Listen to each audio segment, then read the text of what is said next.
Beyond Plastics, also Break Free from Plastic, Conservation Law Foundation, National Stewardship Action Council, and Upstream Solutions. Sylvia, could you go on mute, please? And everyone, please go on mute. Thank you. We appreciate it. So we're doing this series on producer responsibility because there's a lot of interest. I would like to think one reason is because of the climate crisis. Many of us understand the intimate connection between climate change and plastic production. When I teach my class on plastic pollution, I focus on production, use, and disposal. All three are critical elements to this issue. And the climate connection is because plastic is made from chemicals and fracked gas. 6 of the warmest years on record have all occurred since 2014. So if we're going to tackle the climate crisis, we really need to deal with the sustainability of what is in the waste stream. We're all looking at extreme weather. I'm sure you've seen the reports out of Europe. Over 1,000 people are missing in parts of Europe, most notably Germany, due to flooding. If you're in the Western US, you know, massive record heat is hitting this weekend. And this is all connected to sustainability.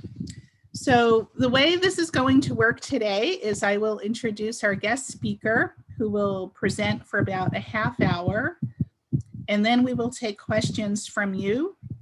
I would ask that you wait until Allen completes his presentation because you might hear some answers in his presentation. And the way we'll do questions and answers is please type the question in the chat, and I will go through and unilaterally select the questions that I think are most illuminating and most educational for everyone to hear from. And I want to thank my colleagues at Beyond Plastic, Eve Fox and Alexis Goldsmith, and my Bennington College colleague, Ayla West, for helping with all the logistics here. So we are delighted to be welcoming Allen Langdon, who is the president and CEO of Encorp Pacific. Allen is in North Vancouver today, where he lives in British Columbia. He oversees the most successful used beverage container management program in Canada, with a mandate to develop, manage, and improve systems to recover used packaging and end-of-life products for other recycling programs around the province of British Columbia. Prior to joining Returnit, Allen served as the managing director for Recycle British Columbia, the first 100% extended producer responsibility program for paper and packaging in North America. Allen has extensive experience in sustainability and producer responsibility. He previously served as the Vice President of Sustainability for the Retail Council of Canada, and he served as the Vice President of Environment for the Canadian Council of Grocery Distributors, advancing those industries' responses to a range of sustainability issues, including climate change, packaging, EPR, and animal welfare. So I am delighted and grateful for his time. So please join me in welcoming Allen Langdon. Thanks so much, Judith. And I'm gonna have to, my bio seems to get longer and longer. I forget how long I've been in this industry. I'm gonna have to do something to shorten it, but thanks for having me today. I'm gonna share my screen, and if you can let me know if this is working.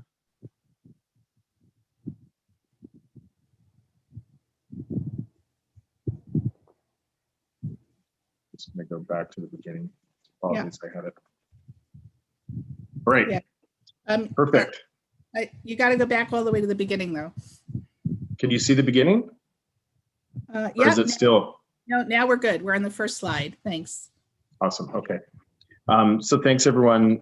Really great to be able to present today. I had a quick look and saw lots of familiar faces I know both in the US and Canada, and hopefully we get lots of good questions.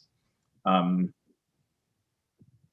just to start off, I've been working in EPR for almost over a decade now.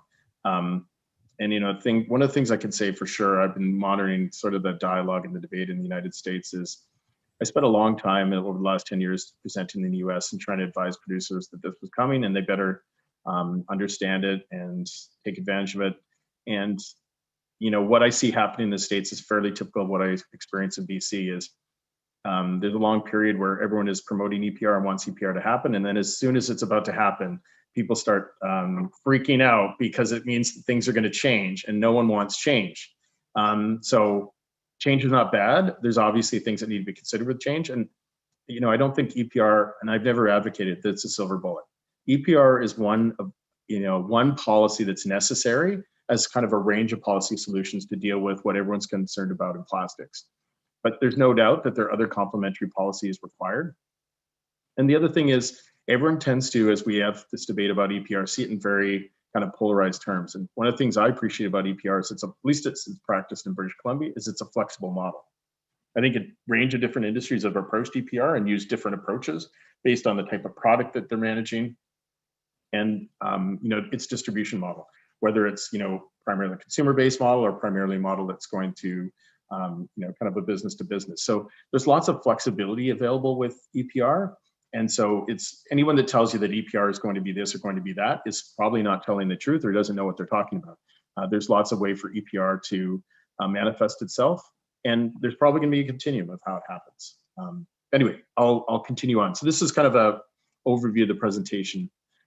I talked about it, introduced as the CEO of Encorp Pacific, which is our official legal name, but we actually go by the name Return It. That's the brand that we operate under in British Columbia. And we're responsible for managing the recycling system for most ready-to-drink beverage containers. In the States, we'd be called a bottle bill program. But I think we're much more. We're very much an EPR system. We not only manage beverage containers, but we manage other programs as well. What's important about British Columbia for everyone to understand is it's the only province in Canada where the system, both the bottle bill program as well as the curbside collection system, is 100% industry managed. And it's effective and it's worked and probably worked a lot more successfully than people imagined. And it isn't necessarily a bad thing. But one of the things that's also great is it's on an outcomes-based approach. So I think a lot of times where we run into challenges is government tries to micromanage through legislation and regulation that not just what the outcome is, but how you're going to get there. And that really prohibits innovation. And believe me, innovation is what we need over the next few years if we're going to find a solution to many of the problems, including plastic pollution. So as I talked about, we manage other programs as well. So we provide services. And for people in the States, this is going to be pretty hard to believe, but we have a major appliance recycling program run by industry, as well as an electronics program run by industry. And rather than those groups setting up their own infrastructure and back office, they've contracted us to manage a lot of those activities. And it's really one of the advantages. Again, another way that EPR manifests itself. Rather than everyone setting up their own distinct infrastructure, groups collaborate together to try and share infrastructure, share resources, rather than duplicating efforts where it's not required. Our system indirectly and directly employs over 750 people, including 54 direct employers. 98% of our population has access to one of our collection facilities. And there's a 99% consumer awareness of the program and 89% brand awareness. We've got an incredibly strong brand, and it's probably one of the well-known. Like, we compete with major retailers and others in terms of our brand recognition. Just in terms of our infrastructure, and one of the things that's important to remember about British Columbia is we're huge. We're 1 million square kilometers. We're 4 times the size of the UK and twice the size of Japan, with a population of 5 million people. So there's, like a lot of places, there's a huge concentration in what you'll see as the Lower Mainland. That's where half our population is. And then if you go north of kind of the area called Prince George, which is in the middle of the province, there's virtually no one in that kind of northern half of the province. So there's huge swaths of area where there's literally nothing but wildlife and trees and mountains. And so operating a system in a province in an area this vast with such a small population brings with it, definite cost challenges that are more so than what you'd experience in other jurisdictions. But anyway, in terms of our infrastructure, we have 167 independently owned depots. Those are independent operators that have licenses or agreements with us. We have 6 Express and Go locations, which are our self-serve stations I'll talk about.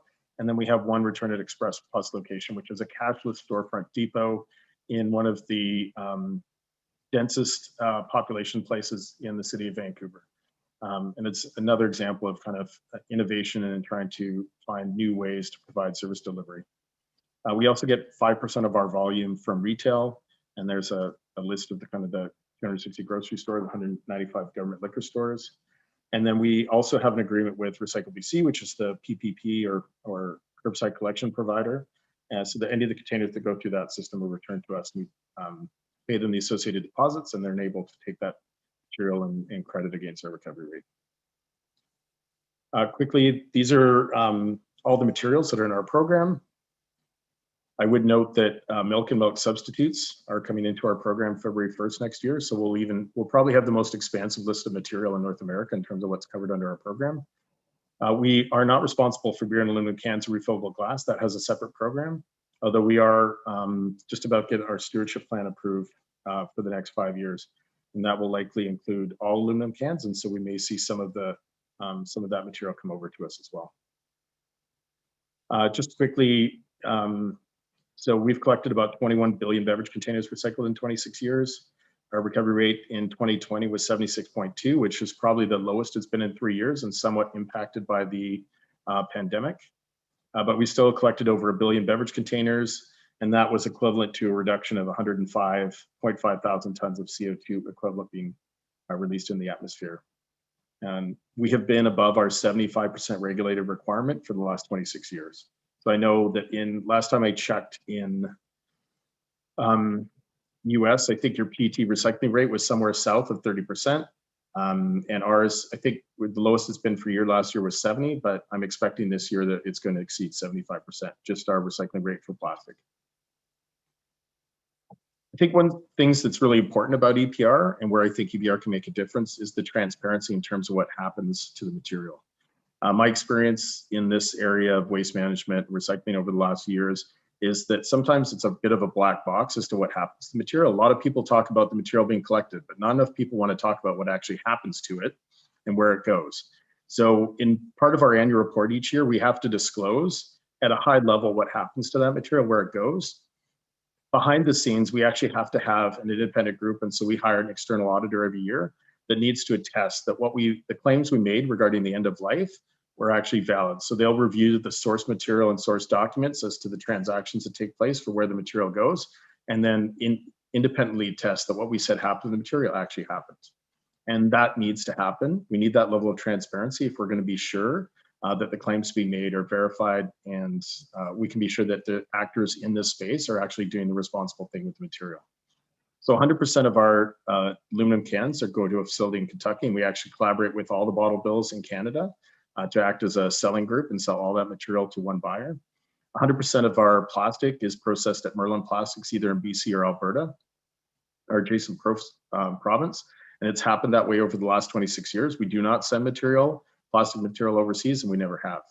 90% of our new wine bottle glass goes to a facility in Seattle after some pre-processing in British Columbia, with the balance to sandblasting material.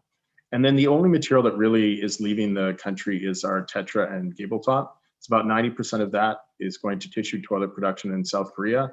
And that's just a function of a lack of mills on the west coast of both British Columbia and the United States able to handle that material. And so that's what we've been forced to do. One of the things I'm going to talk a bit about, because I think it's really important, and I think it's kind of the foundation for Return It success, and I think it's crucial to effective EPR, is there needs to be strong corporate governance. We have a very explicit appointment system in terms of how our board members are appointed. So the various industries that we represent actually own Encorp or Return It through a membership agreement.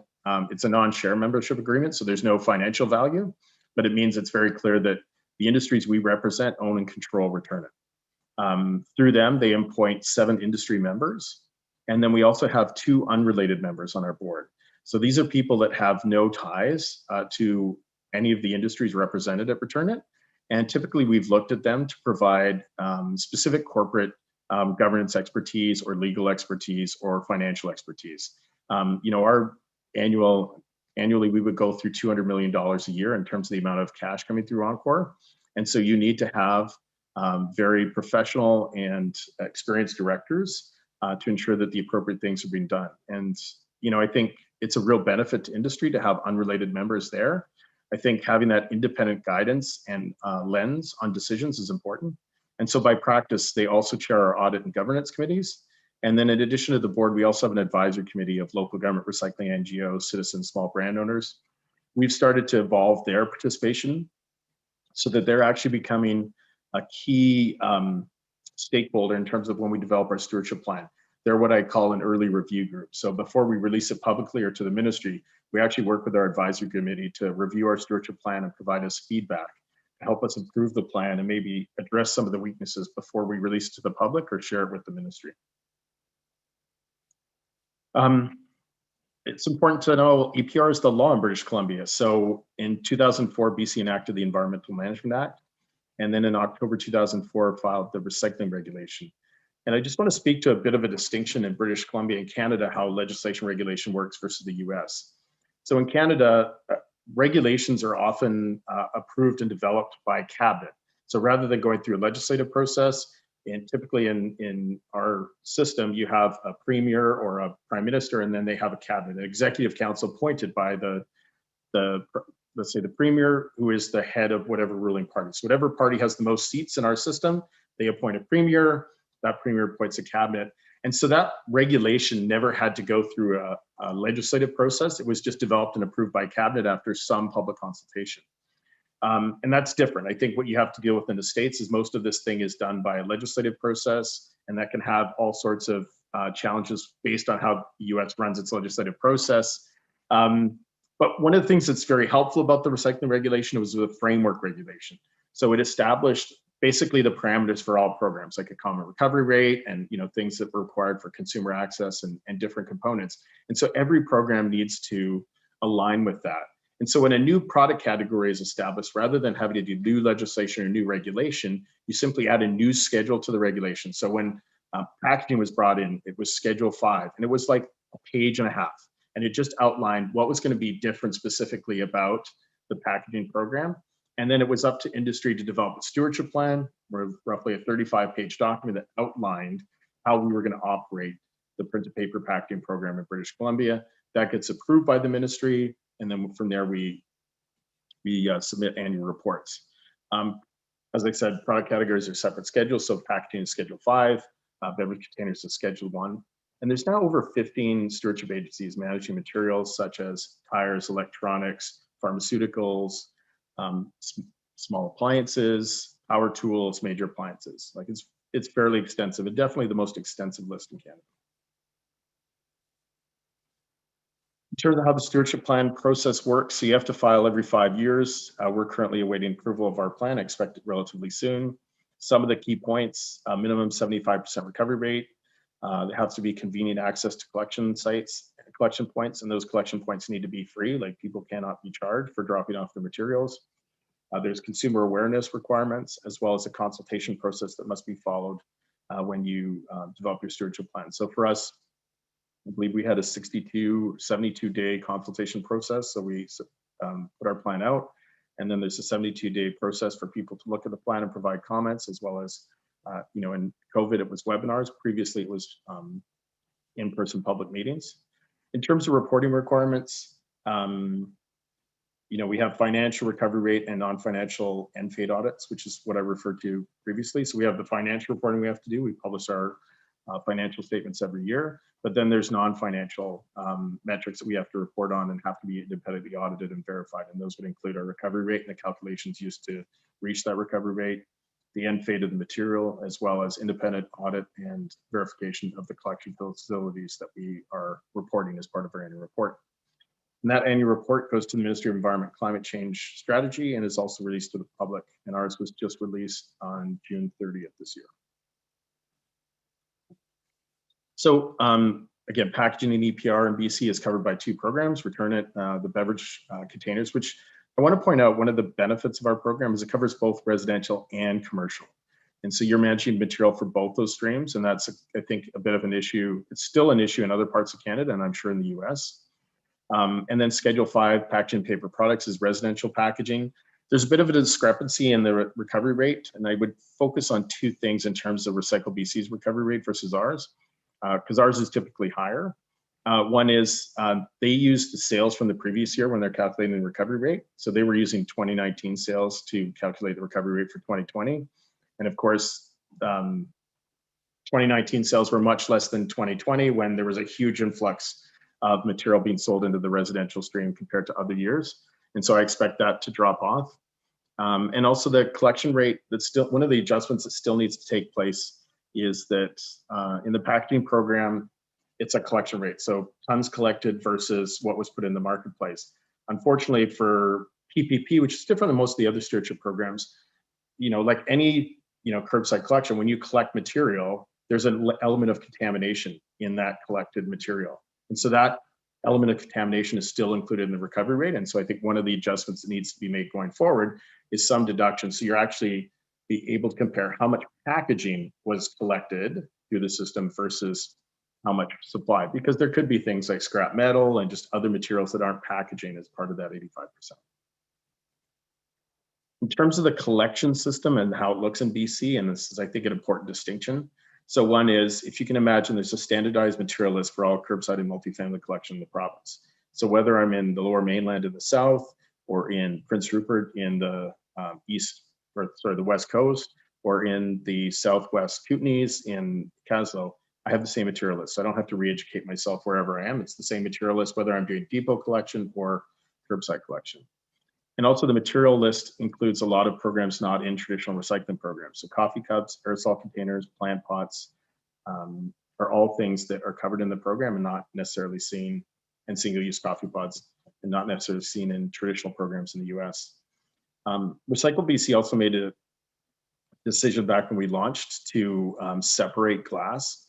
Glass has been a huge challenge and can oftentimes degrade the quality of the material. And so we decided to ensure that it was separated from, segregated from the other materials. So in my jurisdiction, North Vancouver, the municipality decided to include separate curbside collection. So I have a blue box for my containers, a yellow HDP bag, reusable bag for my fiber, and then I've got a small gray box for my glass. And honestly, there's so little glass in the residential recycling system. Once you take out wine bottles through the deposit program, I maybe put out that gray box, I don't know, once a month, once every couple months, because now outside pickle jars and olive oil containers, there's really not a whole lot of glass that's non-beverage left in the system. And then finally, another thing is plastic film and expanded polystyrene is collected at a lot of return-its drop-off depots as well as municipal drop-off depots. And I would estimate that there's more polystyrene actually collected and recycled in British Columbia than probably all of Canada and probably most of the US. I think last time I checked, they were averaging about 2,000 tons a year of expanded polystyrene that was collected and recycled. In terms of the benefits of the BC model, I think probably the largest benefit is it provides the opportunity to create a reverse supply chain with the opportunities for standardization and optimization. And honestly, I've spent a lot of time touring recycling programs around the world and in the US and in Canada. And, we need recycling to improve, and we need it to improve quickly.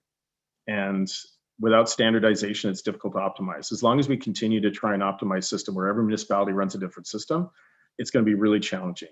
And it's also difficult to ask producers. And, I'm not trying to let producers off the hook. I want to state that.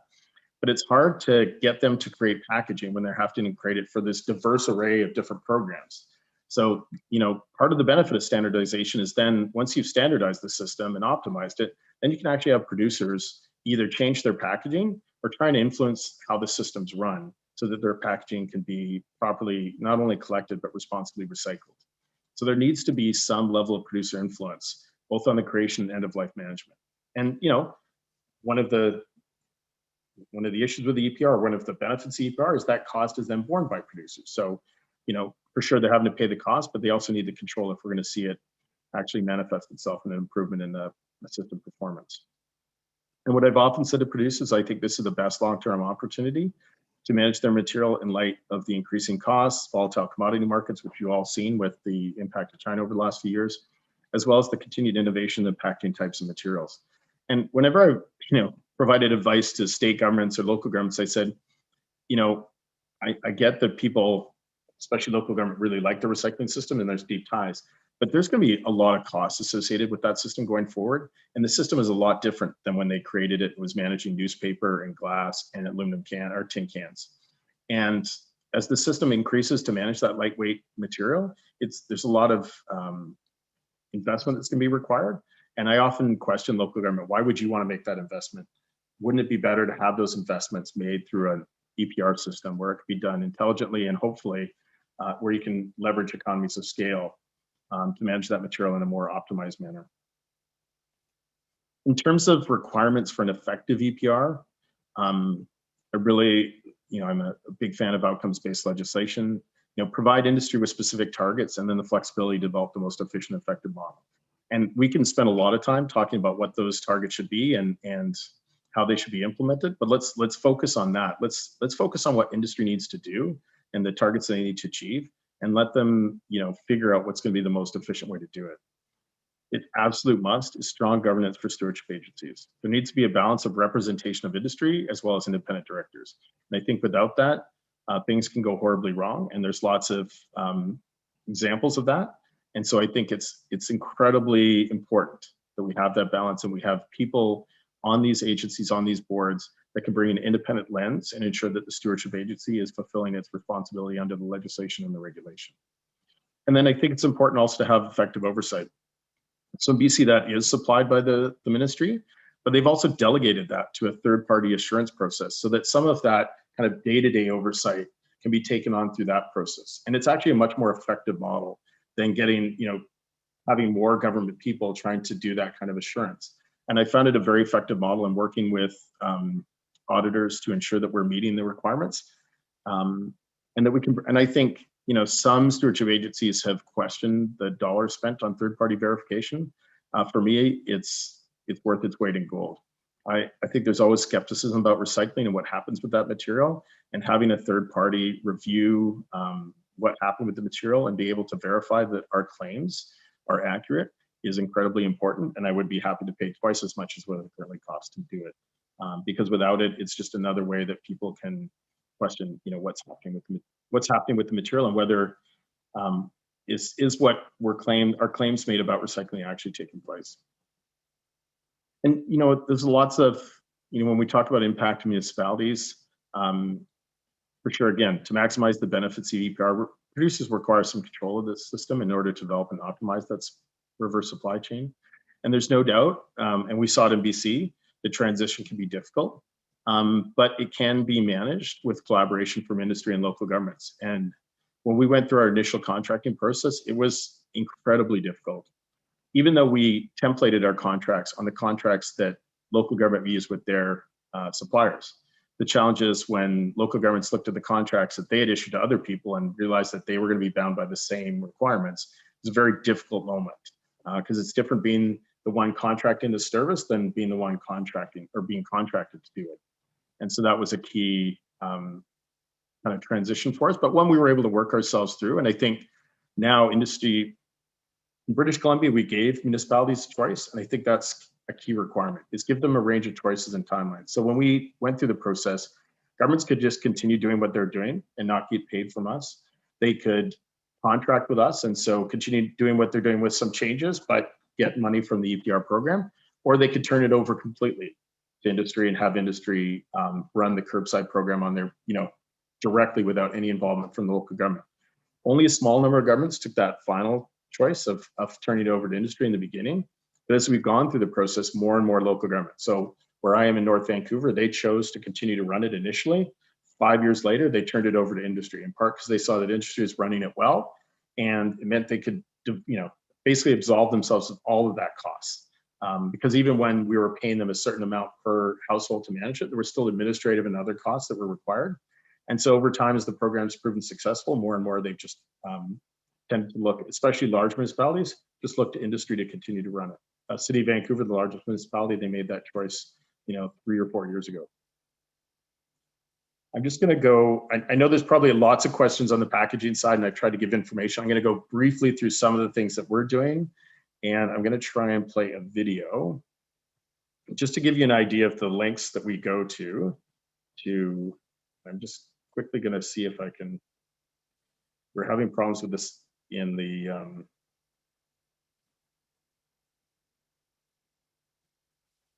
let's see. Oh, here.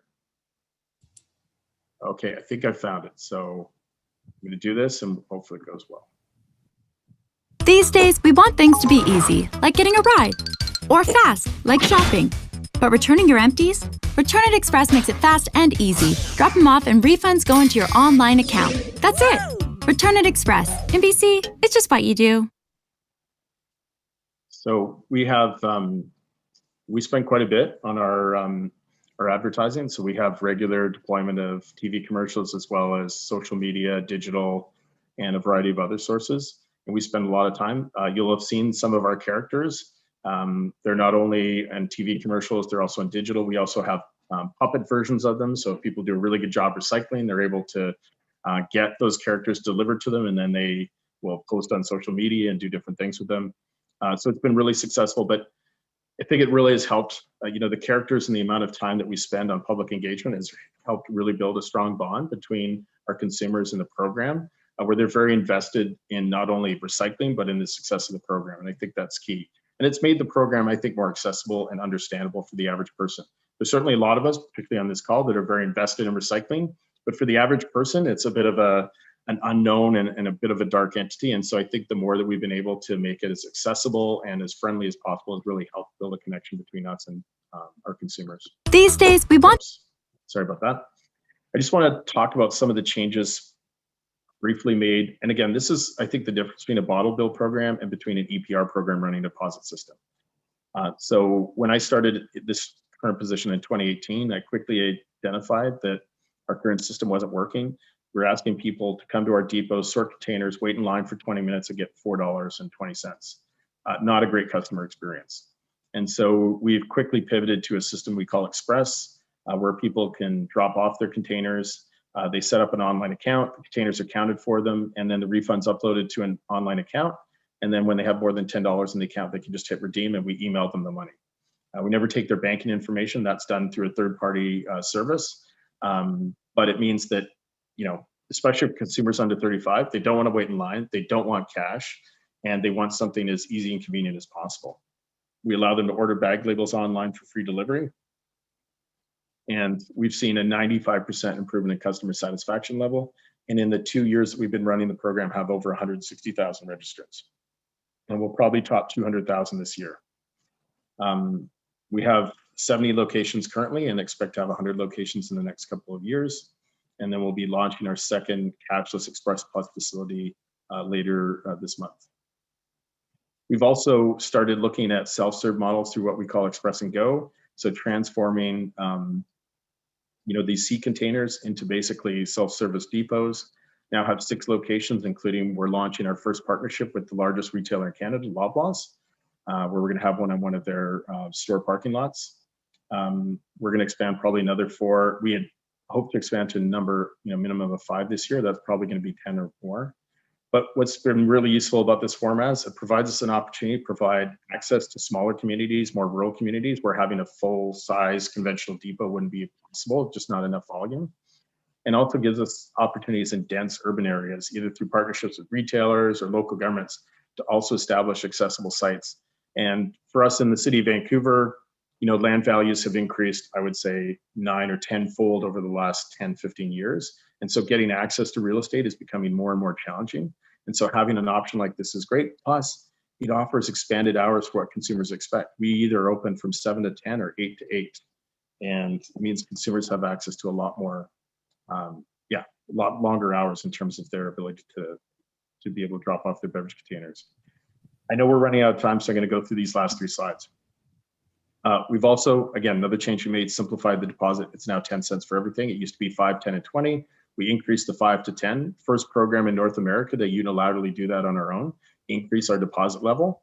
But we think by having a simplified deposit, it's going to provide a range of system efficiencies and reduce consumer confusion. We also manage other materials. So another innovation is instead of just doing what we're doing in terms of beverage containers, we've taken that infrastructure and launched programs for textiles, coffee cups, as well as cork, which we just launched in July. And then we're also focused, we talked about climate change. We're very conscious about the impacts of climate change. So one of the other changes, we've started to phase out diesel trucks in our program. We're actually using some technology from Austin called Hillian, where we can actually have an electric assist with a CNG truck. And we hope to reduce our GHGs from beverage container recycling, at least in transportation, by 25% over the next few years. We piloted the first truck last year, and we're going to have 2 more of these trucks on the road by the end of the year.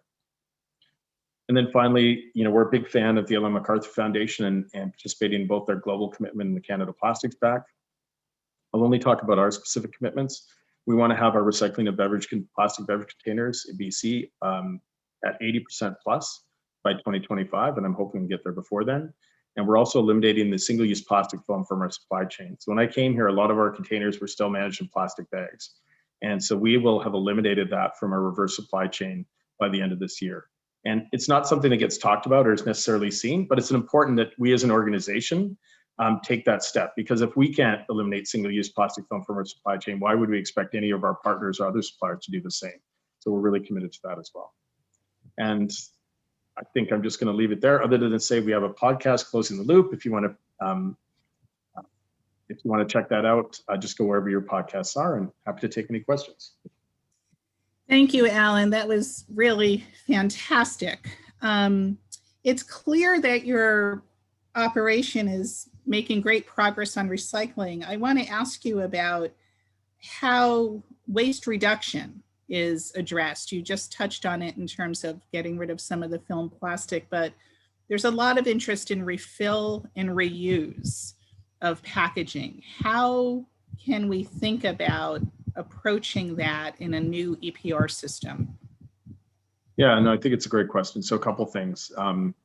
When we have milk containers come in next year, there's actually a number of programs that have existing refill models, reusable milk bottles. And so it'll be a great opportunity for us because they've been operating outside our program, and it'll actually give us an opportunity to start to work with those folks and see if there's ways that we can provide value. I expect that initially we'll simply be helping them in terms of calculating what the recovery rate for those containers are. But I'm hoping over time that we'll be able to get more operationally involved and see if there's ways that we can improve the system and see more of that become widespread in different parts of the province. I think we're also looking, there's cup share programs coming to Vancouver next year. Mm-hmm. And so we're involved, we're probably we are currently in the process of looking at extending our coffee cup recycling pilot to include a cup share model as well, and hopefully establish some standard infrastructure, at least in the city of Vancouver, where that people could have the choice of having their single-use cup recycled or actually participating in whatever reusable cup system they choose to use. And we expect there'll be a number of cafes using different systems starting in January. Great, thank you. Catherine Lawrence asks, what are the repercussions of not meeting your recovery targets in your program? What happens? Yeah, that's super interesting. So the good news is we've never missed our targets, so we've never had to deal with that problem. But right now there are no penalties, right? And there's, I think, a large question about how important that is and whether those penalties need to be there. I think, from my perspective, we think that if you build the system appropriately, probably not required, depending on the targets. But we're also asked to increase. So even though our 75% is our mandated target, when our new stewardship plan is released, I believe the target by year 5 will be 83%. And so, there is a continuous improvement expectation from the ministry that we not just continue to do what we are, but continue to find ways to increase that recovery target. But no, right now there's no penalties in the regulation. Okay, thank you. So you probably know Maine adopted the first state level producer responsibility statewide statute in the US. And about 12 or 13 other states in the US are seriously considering producer responsibility statutes. You have so much experience, both in the private sector and with this stewardship program. If you were designing a program from scratch, building on what your operational experience is and what you've learned over the last decade, what are some of the major things you would advise us? And yes, Maine's bill was signed by Governor Mills 2 days ago. Yeah, 2 days ago. And Alan, you can tell us off the record. But no, I'm pretty clear with even my the producers I work with. So I'll start with the PPP. So I think some of the things I talked about are key. I think we need to give municipalities choice because it is a transition, and so finding a way to build it. We did it through basically we made them an offer, and then they had the choice to accept it or decline it, or turn it over to industry. But they had choices, and the only thing that we did. There was a challenge for us is unfortunately we hit some, and this is probably going to happen in some states as well. We hit some election timing, which delayed approval of our plan. And so it meant that we gave local governments, it's hard to believe now looking back, 3 months to make a decision over the summer when most of the councils were away. It was not ideal. We would have loved to do it differently, but in some ways it drove the conversation really fast. It created some initial backlash, but I think it moved a lot of people to make a decision and go forward. But in a perfect world, we would have given them 6 months and had lots of time for the consultation with the political level. Because unfortunately, we talked to a lot of staff, but then they were the ones left having to explain what this program was to their political leaders. And I think one of the challenges back then was this had never been done before. So now you guys have a model in BC where it's done. You can take what we've done and decide whether it's appropriate for you or make changes. I think the one thing that was looked at in the Oregon model, and that'll be interesting how it played out. And we had something similar in Ontario and Canada, where there was this. We won't go full EPR. We'll have industry pay a portion of the costs, and that became a very challenging model in Ontario. It was a 50-50 split, but it was this ongoing discussion about what was appropriate to include in costs, and nothing changed from the. So there was a cost transfer, which was great from a municipal point of view, but the system didn't change. And as material kept evolving, the system didn't have enough investment to meet the changing material. And so you actually saw, even though the producer involvement was there, two things happened. One is you didn't see any associated improvement in recycling, not a great outcome, but also no one knew that industry was involved, right? So for them, they continued to push the government to have industry take more responsibility, not understanding that industry was already responsible. So in terms of if I had to start it again, I think I'd give more time to municipalities. I'd continue to focus on 100% EPR. I think that's the way to go. I think a lot of jurisdictions will opt for some sort of hybrid and then eventually get to 100% over the long run. And I would really look for a system that, I think one of the things we did in Canada as well is make the hard decision that municipalities can't take. We took glass out of the curbside system. We took plastic bags out of the curbside system. We actually created a container recycling facility so that all the containers in our large province could be managed through one facility, and we wouldn't have to separate the paper for containers. We separated containers at source, dragged them down to one facility, put 10 optical sorters in there, and then managed everything through that one facility. Much better way to manage things. Otherwise, we would have been paying, hundreds of thousands, if not millions of dollars to separate paper from containers that wasn't, and use a lot of technology to do that. Much better to separate that material as soon as we can. The fiber markets were, kind of well known, and then manage everything through a central facility. So that kind of optimization is only possible when you focus on outcomes and give industry the flexibility to meet those targets. Great. We have a question whether your enterprise would do business in the United States. Absolutely. Yes. Okay. Absolutely. There's some advertising there. Do you have any data about? Obviously, you've achieved high recovery rates. What about, has less waste been generated at all?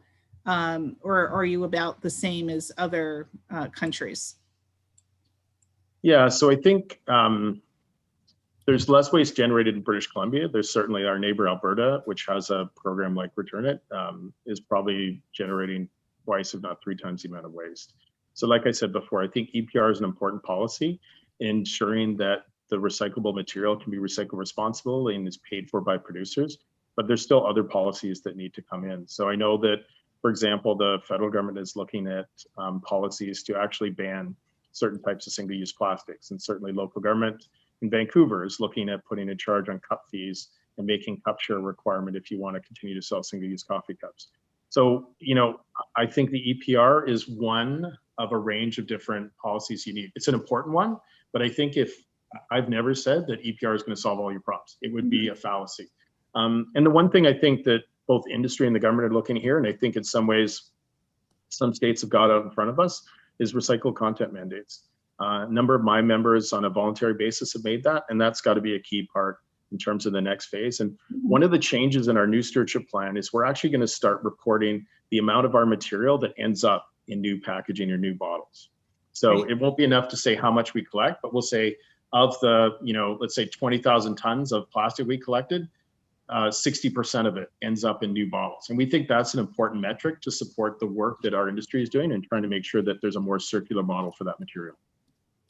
Great. And where can we read your annual report? Yeah, it's on our website at returnit.ca. Don't look for that specific metric I just mentioned, because that's going to come as part of our next annual report. But I think it's going to be an important metric to include, and it won't be limited to plastic. It'll also apply to our glass and our aluminum packaging as well. Got it. So it's returnit.ca. Yep, exactly. Okay, great. And we have a question from Neil Seldman with Institute for Local Self-Reliance. Alan, I don't know if you're familiar with an analysis by Professor Lacken at York University. Yes, I am. Okay, do you care to comment on that? Well, I'm looking at he's done a number of studies. I don't know what one he's referring to. If he's referring to the cost of the products, that might be it. With the dealing with the depots. I don't know what he's talking about then. BC Bottle Depot and Recycling Depot letter to the British Columbia Department of Environment. Yeah, so, you know, we have independent operators.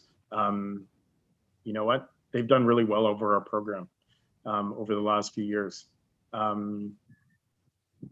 So we have depot operators that are sitting on between $10 and $50 million in real estate that they've acquired over the last few years, simply by operating good businesses and by having a steady income stream through Return It.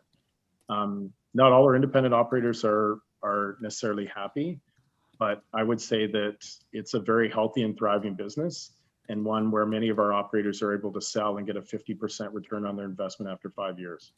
And I find it very surprising to find another model that has a similar return on investment. Right. Laura Ocasio is asking us a really important but basic question. When you say the plastic is processed, what do you mean? What happens to it? Sorry, can you repeat that question? Sure. When plastic is processed, what happens to that plastic? What do you mean by processed? Yeah, so our plastic is managed by Merlin Plastics, and they would be mechanically recycling it just like it would be processed in any other part of North America.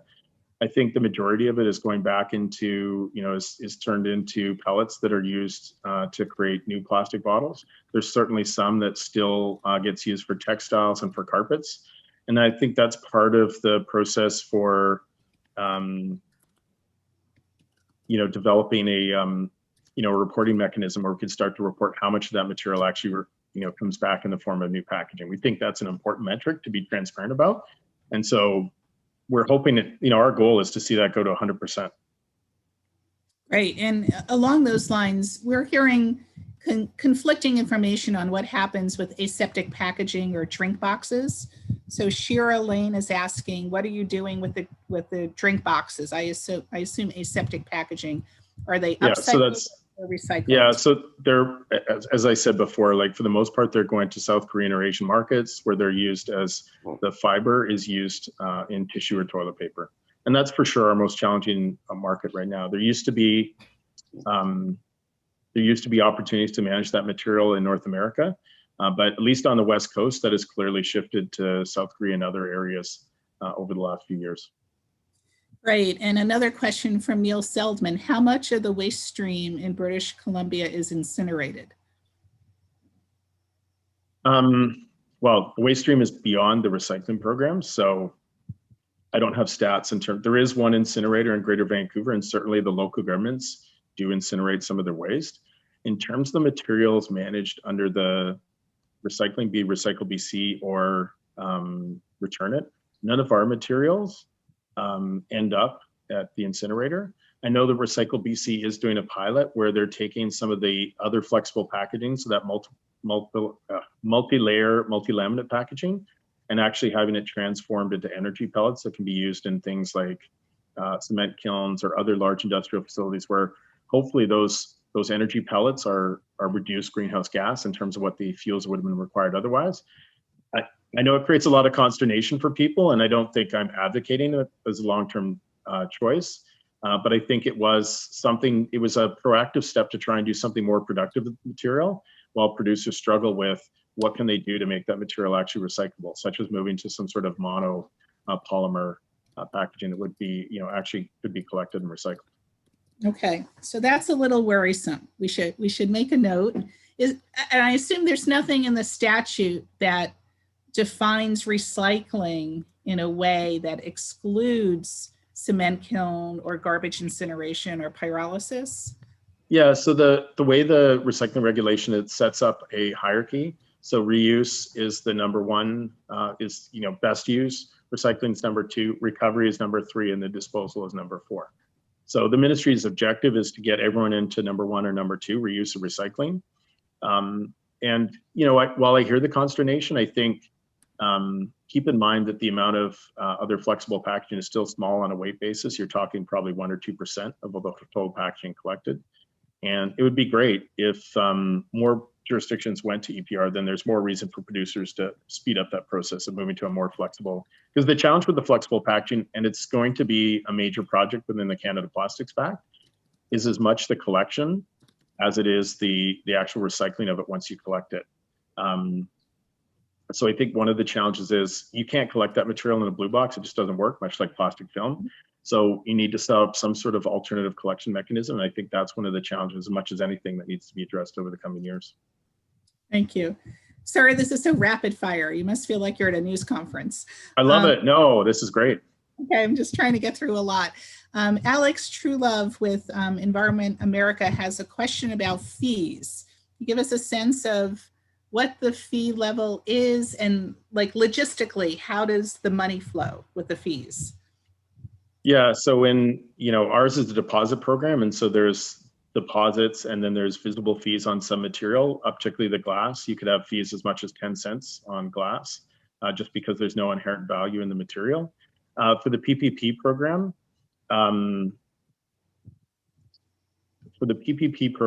it really operates on both the weight and the type of material. So the differentiated fees, and so I haven't looked at them in a long time, but so when you look at it on a per unit basis, your fiber fees tend to be lowest, and your mixed plastic or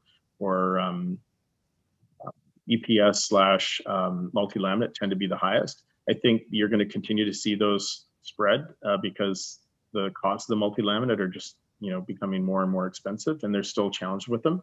But that's really what you're talking about, differentiated fees on a per kilogram basis, and typically the fiber are the lowest and the multi-laminates are the highest. Keep talking about fees. We need to learn about this. So how are they assessed? How are they constructed? Yeah. Yeah, so the program up here did a national study over a few years to determine that. So basically what you're trying to do is assign cost based on really time and motion, like how expensive is it to manage that material, while also taking into account, are there factors in that material that make it more costly to manage? So for plastic bags, they get caught up in the system and require downtime. Can we assign a cost to that? For glass, if it ends up in a MRF, it's very abrasive and it can actually, provide wear and tear on the equipment. Can we assign a cost on that? So you take all those and try and determine, based on time and motion and other characteristics of the material, a cost for that material. And then also against that, what's the likely commodity value we get from that material? So, PET plastic, for example, or aluminum cans have a high commodity value. And so that high commodity value needs to get attributed. So you take your costs, once you've isolated them through time and motion and other factors to establish a cost, minus whatever commodity value. And then for things like multi-laminate, you would build in market development activities. So you know that there's things that need to be done to create markets for that material. So that would get borne in. And then from that, you would assign the fees. And really the fees are supposed to reflect the true cost of managing that material versus the other materials in the system, and to the greatest extent possible, ensure that there's no cross subsidization so that the cardboard is not subsidizing the plastics or vice versa. Great, thank you. Taylor Cass Talbot asks us, what are the opportunities that exist within your system for social enterprises like the Binners Project? Well, I know the Binners Project is on. I saw Brianne, so welcome, Brianne. So, we've been working with the Binners Project for a number of years. So we've actually been supporting their card share program. Explain. So it's redeemers, people who collect. Yes, redeemers. You would call them redeemers. People who would collect bottles, and I would refer to them also as high volume collectors. So they would collect containers from various points, including people's houses, or in Vancouver, a lot of people in apartments will leave their containers in the back alley, and these people come along and pick them up. They use this as a way to provide additional income for themselves.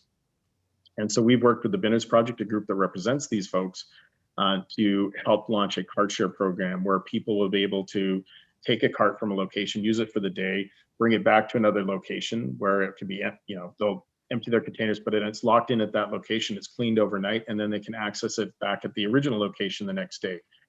Similar to the bike share programs we've seen in other jurisdictions, I think it's really innovative. We've had some delays in part because of COVID, and I'm hoping that Brianne will tell me that we're going to launch it sometime this year, because we're pretty excited to see it actually come to fruition.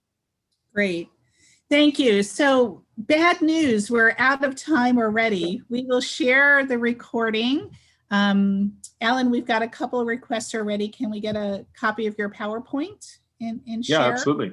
Yeah, That'd absolutely. be great. Just send it to us. I want to announce two quick things for folks. One is our next informal coffee, and I noticed I was the only one drinking coffee throughout the hour, will be August 20th at 2 p.m. And also, and that's co-sponsored by the 5 groups I mentioned: Beyond Plastic, Break Free from Plastic, Conservation Law Foundation, National Stewardship Action Council, and Upstream Solutions. Also, many of us are seeing some pretty bad proposals around the country to promote chemical recycling. And Beyond Plastics will be hosting a webinar on chemical recycling with a focus on a bill that's been introduced in the New Jersey State Legislature to exempt chemical recycling from the state's solid waste and recycling laws. And that's on Thursday, July 29th at 7 p.m. in the evening. And my colleague Eve just dropped information in the chat. Also, lots of good information for future webinars and events at the Beyond Plastics website, beyondplastics.org. And please join me in a silent round of applause for Allen Langdon. Thank you, Allen. Really fantastic. Yep. Thank you so much. And just to let you know, I included my email, alangdon@returnit.ca. So if there's anything I couldn't get to today, please feel free to send me an email, and happy to engage in any dialogue or answer any questions you might have about our program or how BC works. Very grateful. Thank you, Alan, and thank you, Heidi, for recommending Alan. And that concludes today's program. Thanks Heidi. You're the best. You're welcome. Great job. Okay, thanks everyone. Talk to you later. Bye-bye.